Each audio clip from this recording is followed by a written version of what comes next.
soyez les bienvenus dans la chronique de Guillaume Sautet. Votre invité a été successivement officier de gendarmerie, juge d'instruction, juge des enfants et procureur de la République, notamment, aujourd'hui retraité. Il a écrit de nombreux ouvrages tels que Tout le monde en prison ou encore Dans la salle des pas perdus. Il s'agit de René Pagis. Il vous présente son dernier ouvrage, Le chant clair des sirènes, aux éditions Marivol. René Pagis, bonjour et bienvenue dans la chronique de Guillaume Sautet. Bonjour. Comment allez-vous, René ? Ça va très bien, très très bien. Racontez-nous votre parcours pour en arriver là où vous en êtes et notamment ces métiers que vous avez exercés. On va en reparler plus tard. On suppose que ça doit vous aider grandement pour écrire vos livres. Effectivement, j'ai vécu beaucoup de choses et je m'en suis inspiré pour écrire. J'ai vécu donc de l'âge de 22 ans jusqu'à ma retraite, je dis souvent en souriant, en 14 mai 2000, une vie trépidante au service de la justice, d'abord simple gendarme, puis ensuite cadre, commandant de brigade, puis officier, après être passé par l'école des officiers de la gendarmerie à Melun, puis j'ai terminé chef d'escadron, commandant, et là j'ai été intégré dans la magistrature, pris une formation complémentaire. J'ai été d'abord juge d'instruction, comme vous l'avez dit, dans Provence, Tarascon, dans les Bouches-du-Rhône. C'était particulièrement soutenu comme activité. Puis ensuite, je suis revenu en Auvergne, dans mon Auvergne natale, dans le Cantal, à Aurillac, où j'ai été encore juge d'instruction, puis juge des enfants. Et ensuite, je suis reparti dans un périple dans plusieurs départements du centre de la France, comme procureur de la République. Quand vous n'écrivez pas, vous êtes, on l'a dit, cette fois-ci en retraite, voilà, quelles sont un petit peu vos activités et quelles sont vos passions ? Qu'est-ce qu'il aime faire, René Pagis ? En vérité, j'ai pas été très soucieux de mon bien-être et de mon confort, puisque en même temps que la retraite, j'ai également embrassé un mandat d'adjoint au maire à Aurillac, dans une ville de 30 000 habitants, une très belle ville du Cantal. Et là, j'ai les affaires sociales. Alors ça, c'est particulièrement tenu. Je dirais même que j'ai un peu de mal à trouver du temps pour écrire, et j'écris beaucoup la nuit, le soir, voilà, ou quand j'ai 5 minutes le week-end. Là, si on est chez vous, voilà, on est, comme vous l'avez dit, dans le Cantal, avec vous, on se dirige droit vers votre bibliothèque. Qu'est-ce que l'on va notamment y retrouver ? Oui, quels sont vos goûts littéraires en quelque sorte ? En vérité, depuis ma retraite, j'ai relu des choses qui me tenaient à cœur. J'ai relu Camus. J'ai terminé il y a 2 jours à nouveau une énième relecture de L'étranger. Je m'en inspire de temps en temps, même je le cite parce que j'admire beaucoup. Mais pas seulement Camus, j'ai lu pas mal de classiques. Récemment, j'ai travaillé sur un livre qui m'avait beaucoup bouleversé quand j'étais adolescent, que j'avais voulu lire alors que j'étais pas forcément prêt. C'est La Voie royale de Malraux. J'en ai profité pour lire 2 ou 3 autres choses de Malraux. Et puis, Paul Valéry aussi. Mais j'ai surtout aussi décidé, depuis que j'écris, de lire des choses plus légères. Et par exemple, je viens d'avoir un goût assez affirmé pour des policiers français, ou alors des romans plus faciles. Par exemple, il n'y a pas très longtemps que j'ai lu Étienne Regrette de Sénanque, ou des livres de Weyergans, vous voyez, enfin des choses, c'est très varié. Et je me suis mis, comme je rencontre beaucoup d'auteurs dans les salons de livres, parce que j'ai maintenant publié 4 livres, je lis pas mal de livres d'auteurs régionaux, Jean-Claude Sordelli, Sylvie Baron, enfin des gens qui ne sont pas connus sur le plan national encore et qui le seront peut-être. J'ai relu René Fallet, que j'ai eu la chance de rencontrer lorsque j'étais gendarme. Le vieil Yanard et le gendarme en tenue, c'était pas triste. J'en ai fait une anecdote dans la salle des pas perdus d'ailleurs. René Pagis, adressons-nous cette fois-ci à votre dernier roman, Le chant clair des sirènes, aux éditions Marivol. Comment vous est venue l'idée d'écrire Le chant clair des sirènes ? Racontez-nous comment est venue cette idée. Comment elle a mûri ? J'avais d'abord écrit un roman qui mettait en scène un juge, c'était mon premier roman, puis ensuite une série de 31 anecdotes dans la salle des pas perdus, où là vraiment c'est des moments vécus, et je me suis dit qu'il fallait écrire autre chose maintenant, se séparer un tout petit peu de ma vie professionnelle et faire de la création. Je suis ambitieux, orgueilleux peut-être, outrecuidant peut-être aussi, enfin j'en sais rien. En tout cas, j'ai créé un personnage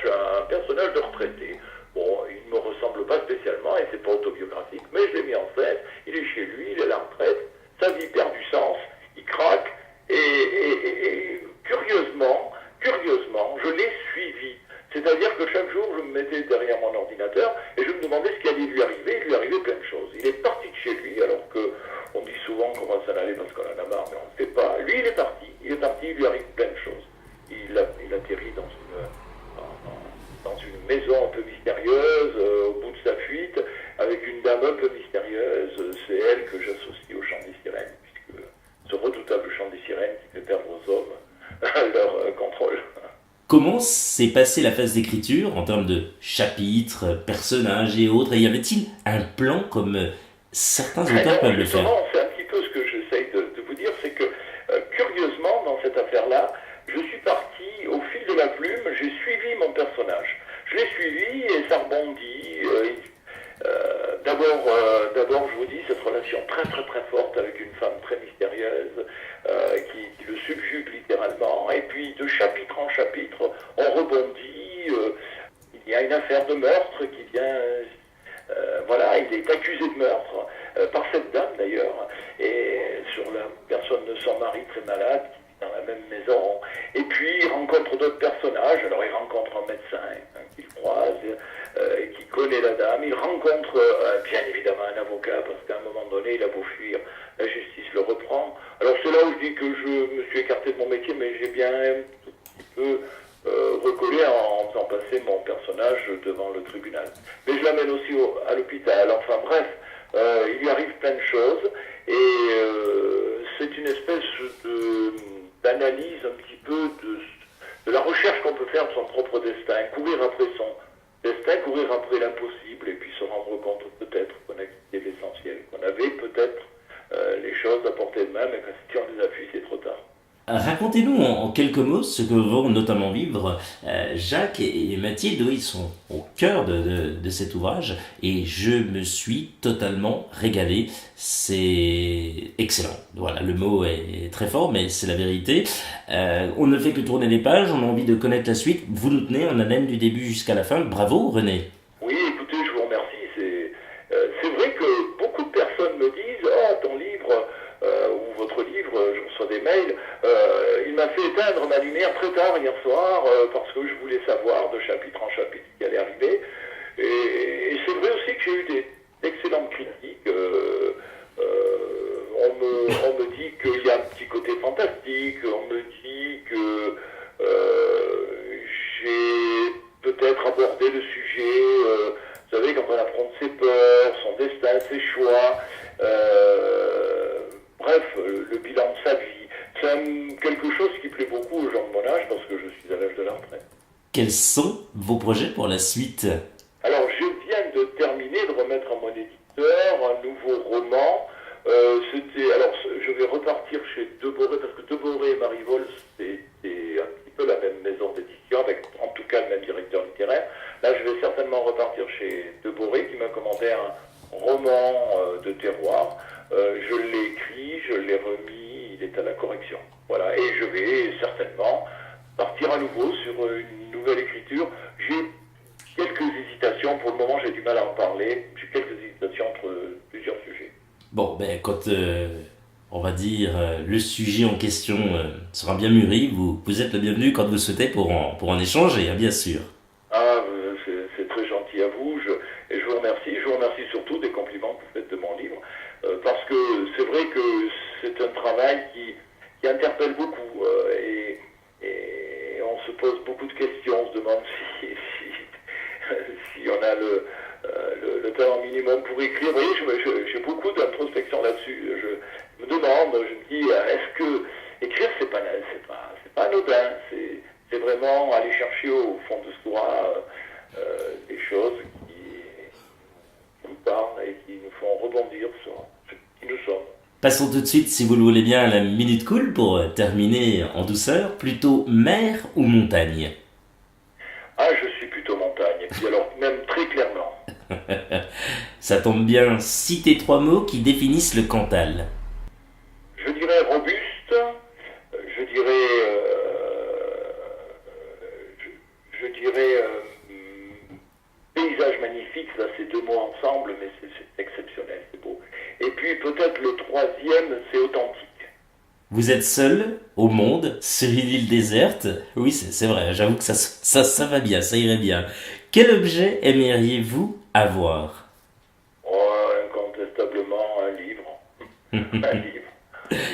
Êtes-vous plutôt pizza ou blanquette de veau, René Pagis? Oh là là là là là, le blanquette de veau à fond.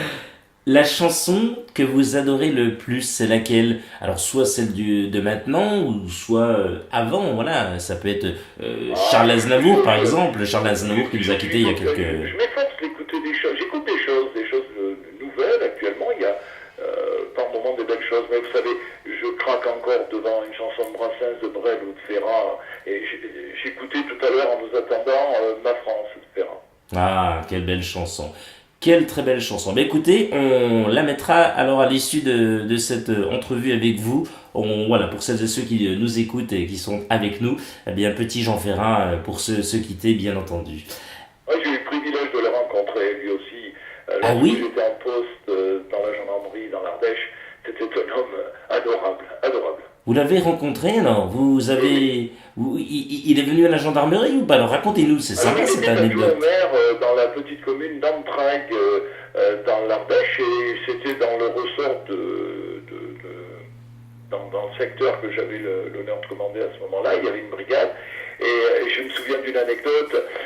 Pourtant, c'est un homme de tradition, mais on essayait de demander aux gendarmes de marcher à pied, de rencontrer des gens, de leur parler, de descendre de leur voiture.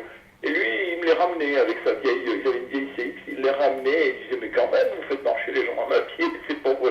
Il les ramenait par gentillesse. Donc c'était assez rigolo. Quel est votre dernier film ou spectacle que vous ayez vu? Ah, j'ai vu le film première année. J'ai le bonheur d'avoir 4 petits-enfants magnifiques. Et l'un d'entre eux, Antoine, fait ses études de médecine. Et donc il me parlait de la difficulté de cette première année. Je suis allé voir le film. Il l'a franchi, il est en 3e année même. Eh bien, on le salue, on salue tous vos petits enfants, toute votre famille, René. Merci. Si vous étiez un personnage célèbre, ce serait lequel, René Pagis? Ah, j'en sais rien. Vous voulez dire celui que je souhaiterais être Oui, ou celui que véritablement, vous vous dites, oui, tiens, j'aurais bien voulu peut-être vivre sa vie. Je Ou... dirais un écrivain célèbre, pourquoi pas. J'aurais pu aussi, comme j'ai embrassé quelques fonctions politiques, peut-être aussi, pourquoi pas, à un moment donné, on me poussait un peu dans ce sens, réussir en politique. Mais je préférerais être un grand écrivain, maintenant que j'ai goûté à tout. Enfin, René Pagis, si vous aviez un rêve, ce serait? Ah, un rêve. Ah, celui d'être immortel, mais en bonne santé. René Pagis, rappelons que vous êtes l'auteur du roman Le Chant clair des sirènes aux éditions Marivol. Merci d'avoir accepté l'invitation de la chronique de Guillaume Sautet. Merci beaucoup, merci à vous et merci d'avoir dit du bien de mon livre, j'en suis très fier. Merci. Rendez-vous très prochainement pour un nouveau numéro et de nouvelles aventures littéraires. Prenez soin de vous, bonne lecture et comme promis, tout de suite, Jean Ferrat pour René Pagis. À bientôt!